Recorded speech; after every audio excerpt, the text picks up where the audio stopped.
The screen cuts to a tense studio, cameras flashing, microphones poised, and then, a scream. Not a whisper, not a subtle gasp. Rachel Maddow's voice erupts, sharp and unrestrained, shaking the room with a mix of disbelief and fury. Her words ricochet, echoing off the walls, demanding attention, demanding reaction. Every viewer watching feels the tremor. Something extraordinary is happening, something that refuses to be ignored. In one sentence, Jasmine Crockett lit a fire that shook the room. The camera swings to Crockett, composed, eyes steady, lips curved in the faintest trace of a knowing smile. Calm in contrast to the storm, she is the eye of it, unshaken by the chaos swirling around her. The tension is palpable. It's the kind of moment that makes the nation pause, collectively holding its breath. Every gesture, every glance, every pause is magnified, amplified, immortalized in a single, viral instant. Gasps ripple through the audience. Some hands fly to mouths. Some lean forward, unable to look away. Laughter bubbles nervously in corners, disbelief crackling like electricity in the air. Shock spreads across faces like wildfire, each viewer caught between incredulity and admiration. It is the raw energy of a moment that refuses to stay contained. Social media notifications light up as if responding to the electric charge in the room, hashtags forming faster than the blink of an eye, memes drafted mid-reaction, clips shared before the echo of the scream fades. Maddow's outrage becomes the story.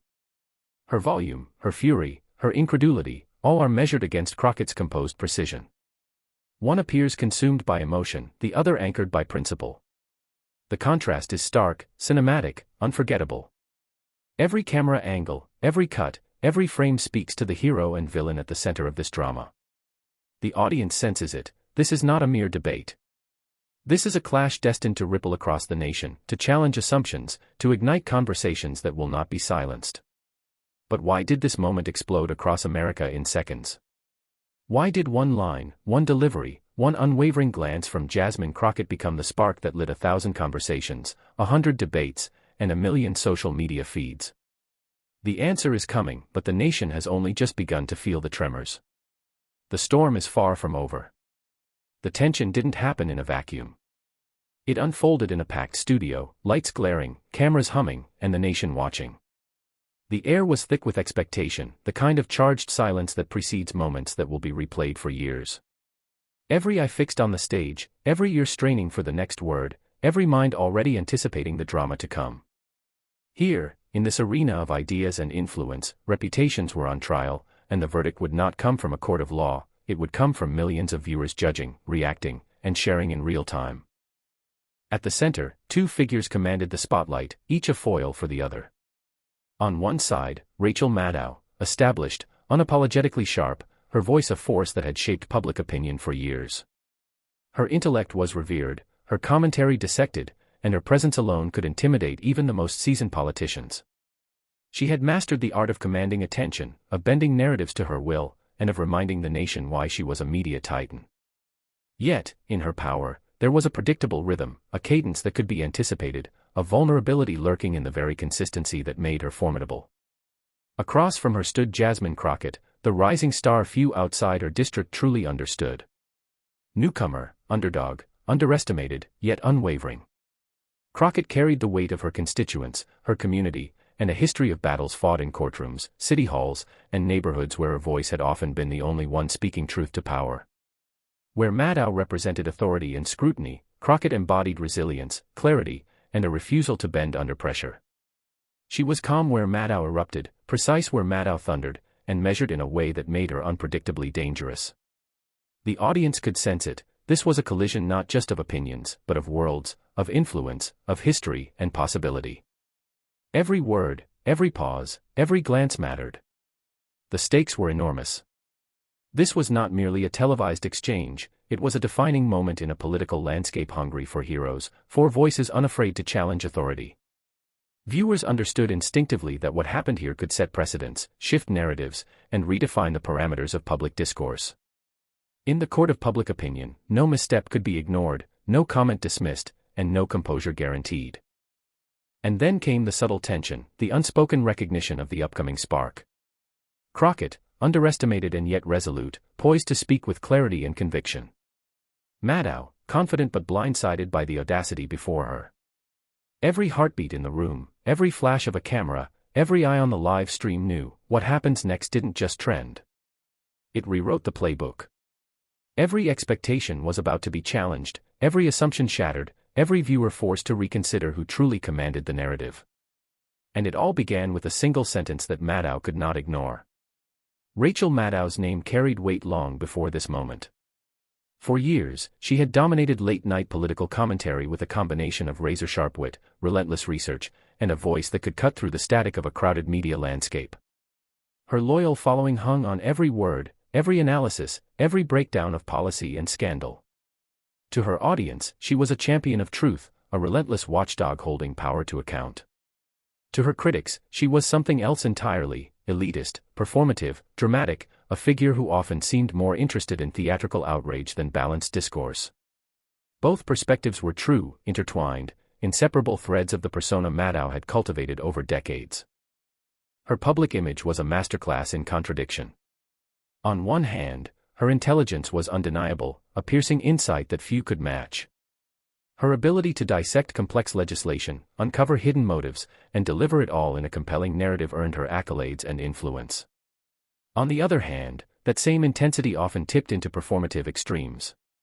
She could escalate a disagreement into a spectacle, her voice rising, her indignation flaring, her expressions magnified under studio lights. Her authority demanded attention, yes, but it also demanded submission, an expectation that her viewers would follow her outrage without question. This duality, her brilliance married to her dramatics, was precisely what made her formidable and, simultaneously, vulnerable. Maddow's critics had long argued that she wielded her platform like a weapon, turning every conversation into a battleground. Her partisanship, whether intentional or perceived, made her a polarizing figure. Some admired her courage, her willingness to confront powerful figures head-on. Others resented her tendency to frame debates as moral absolutes, to elevate her perspective as the definitive lens through which the nation should interpret events. To them, she was the archetype of power untempered, a media icon whose strength could overshadow the substance she claimed to champion. Yet beneath the veneer of confidence lay the predictable cadence of someone accustomed to being in control. Maddow's dominance in the studio had been built over years of rehearsed timing, strategic interruptions, and an almost ritualized pattern of building outrage to crescendo. It was a formula that had worked countless times before, a rhythm her audience expected, one her critics anticipated, and yet, in this very predictability, there was hidden vulnerability. Her force, while overwhelming, could be disrupted. Her dramatics, while compelling, could be countered by someone immune to intimidation. Her volume, her insistence, her unapologetic arrogance, all of it was a double-edged sword, sharp and dangerous, but not invincible. In this narrative, Maddow became the villain not by choice, but by consequence. She embodied the arrogance of power, the assumption that her voice alone could dominate a conversation, that her authority could overshadow any challenger. Her presence was magnetic, commanding, and at times suffocating, leaving little room for dissent or challenge. And yet, it was precisely this aura of invincibility that would make the confrontation with Jasmine Crockett so electrifying.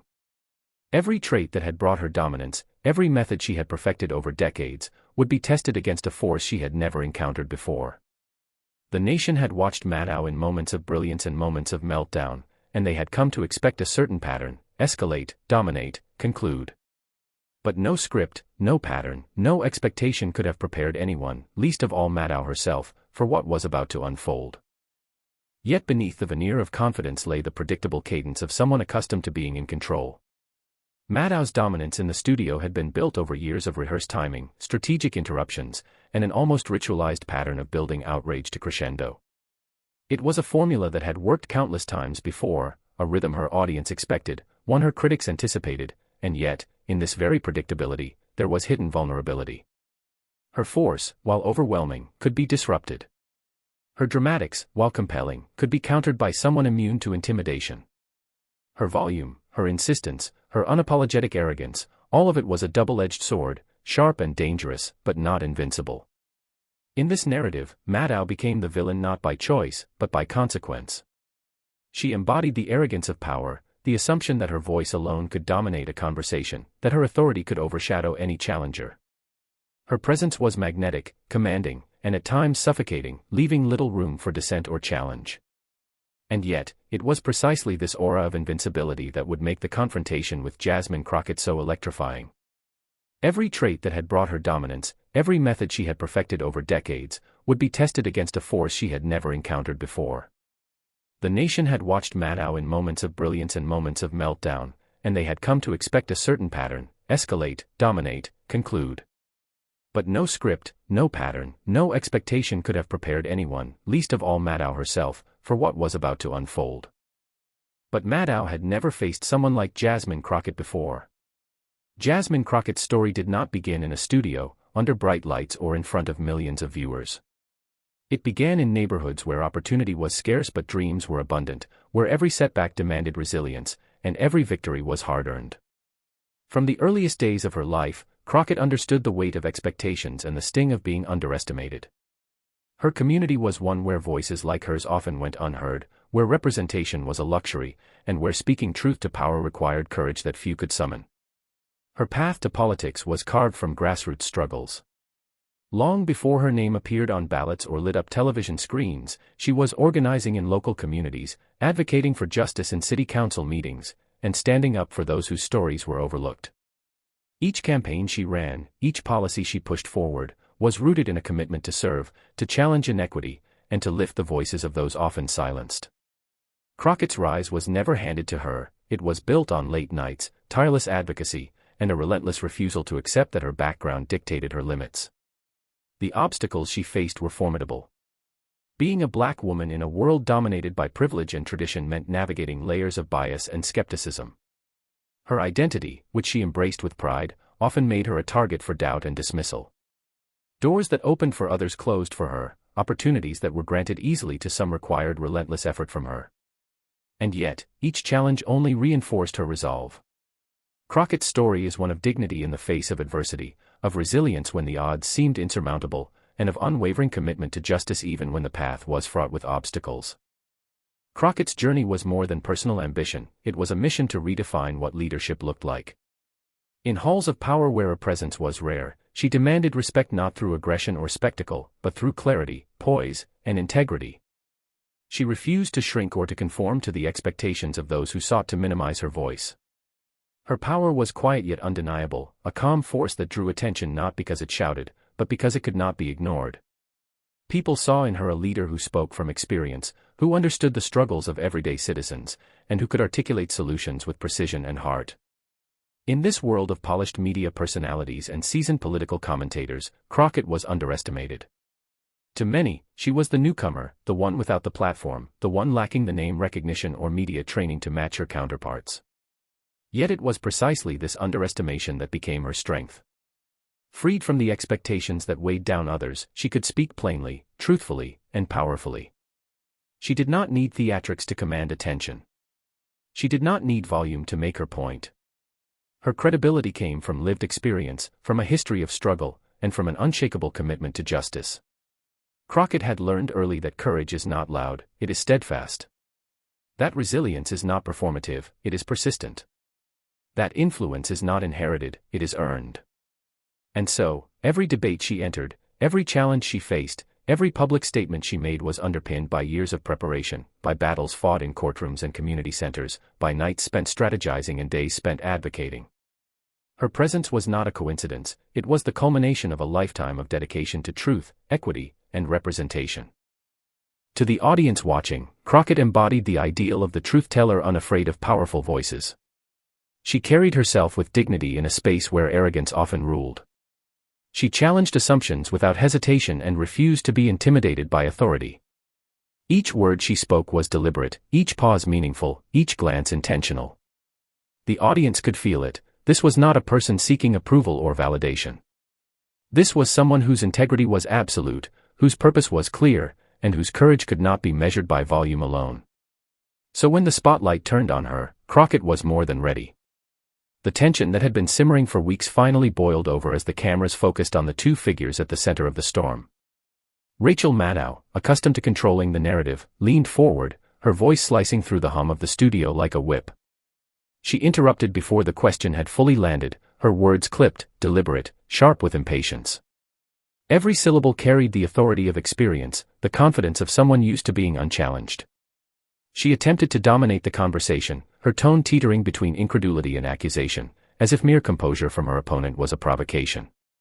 Across from her, Jasmine Crockett remained still, her posture relaxed, her eyes unwavering. She did not flinch. She did not react with defensiveness.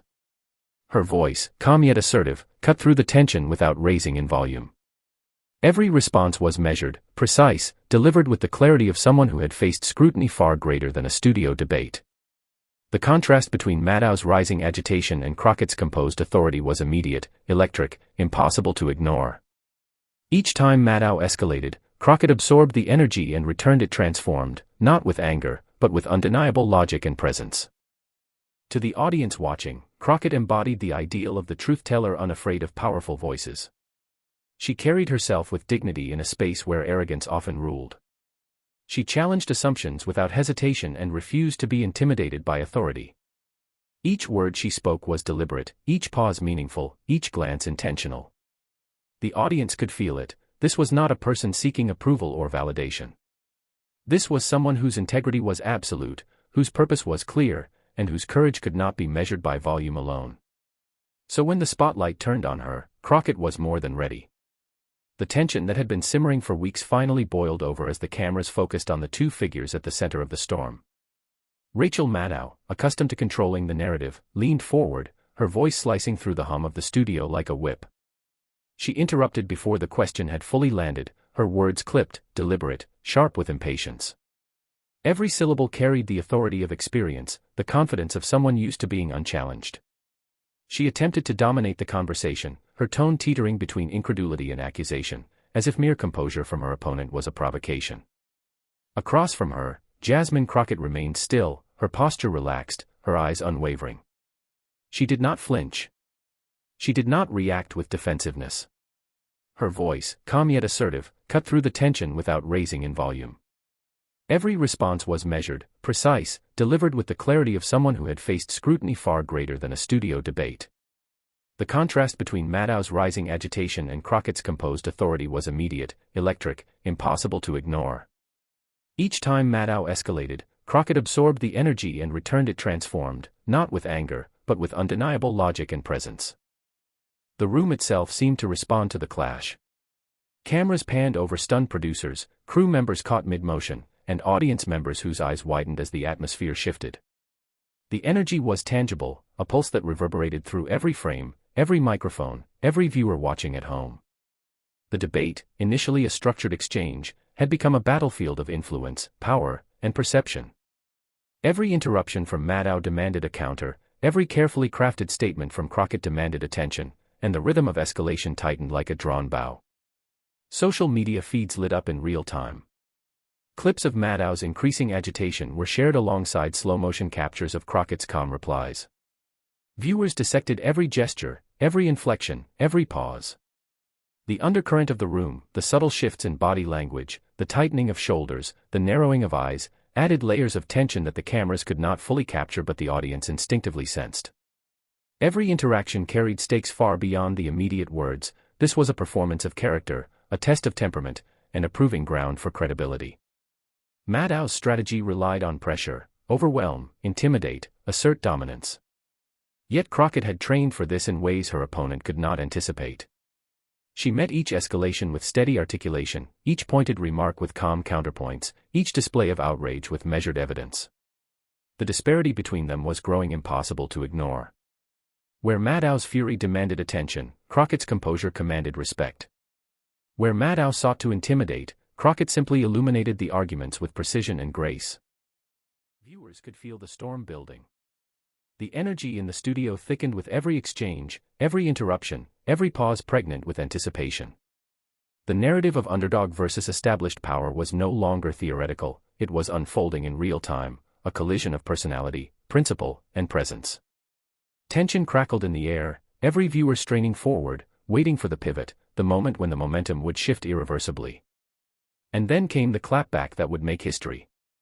The room trembled under the weight of expectation as Rachel Maddow leaned forward once more, her voice slicing through the tense silence like a blade. Every word was calculated, a precision strike honed over years of commanding airwaves and shaping narratives. She launched her sharpest attack yet, a rapid-fire series of pointed questions and insinuations designed to unnerve, to provoke, to dominate. Her cadence was relentless, her volume rising with each phrase, a crescendo of accusation meant to drown out any dissenting voice. Maddow's strategy was clear: overwhelm, intimidate, assert absolute authority. The entire studio seemed to lean in, the air thick with the friction of anticipation. Crockett remained unmoved. Her gaze held steady, her posture unyielding. She had trained for moments like this, and it showed in the calm precision of her breathing, the measured rhythm of her response. Maddow's words, though sharp and numerous, failed to pierce the composure Crockett exuded. Then, with the patience of someone who had spent years studying both law and life, Crockett spoke. Her sentence, crisp and deliberate, landed like a hammer striking iron. Every syllable carried weight, cutting through Maddow's storm of outrage with devastating clarity. In one sentence, she turned the tables, reframed the argument, and exposed the vulnerabilities that Maddow had assumed were invisible. The studio seemed to pause. Cameras lingered on Crockett's expression, calm, resolute, eyes locked on her opponent, the faintest trace of a knowing smile on her lips. The timing was cinematic.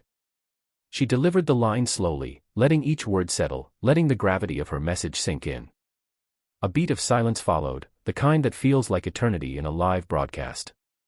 Every viewer, every producer, every journalist in the room could feel it: a seismic shift had occurred.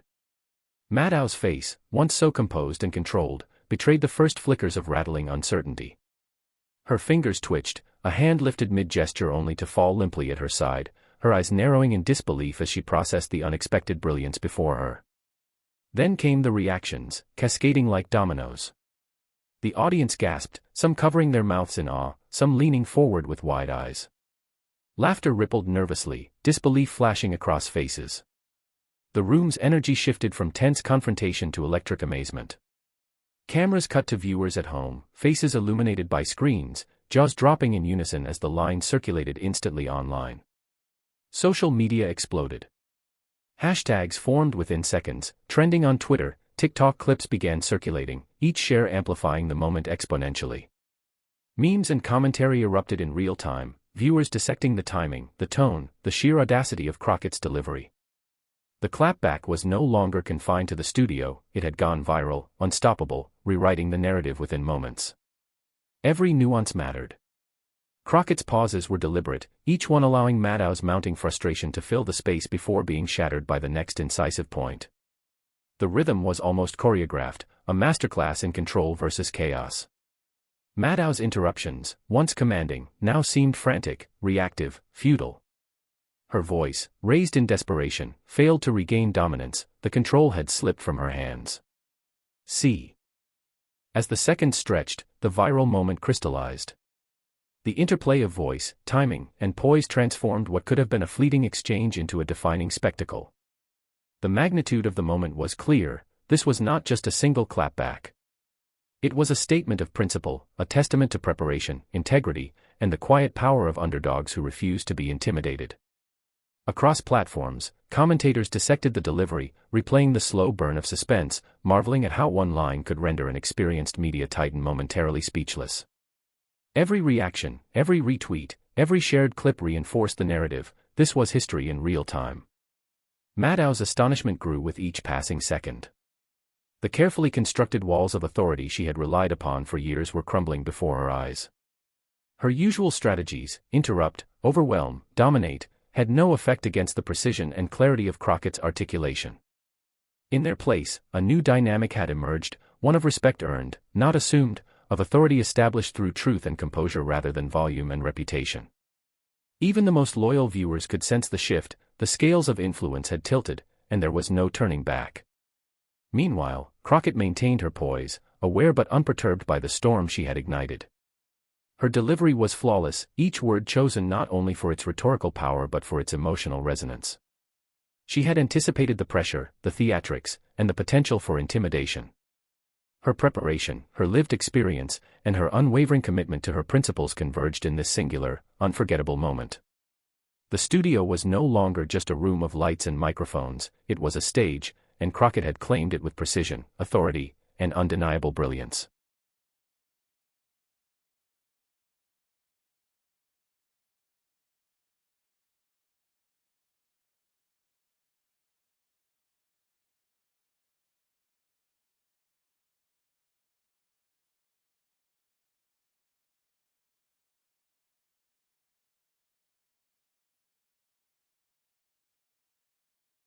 The crowd's applause began, hesitant at first, then swelling into a wave of recognition and admiration. Viewers at home flooded comment sections, creating threads, debates, and celebrations that spanned every platform. The viral energy was unstoppable. Every reaction, every echo, every replay reinforced the magnitude of the mic drop moment. It was no longer a debate. It was a cultural event, a reminder that preparation, courage, and composure could topple even the most entrenched figures of authority. And yet, even as the room buzzed, even as social media erupted, the audience could sense that this climax, as monumental as it seemed, was only the beginning. The ripple effects had just begun, the consequences still unfolding, the conversations that would shape public discourse in the days ahead already igniting. The moment was immortalized in GIFs, clips, and headlines, but the full story had yet to reveal its aftermath. But what happened after the camera's cut was even bigger.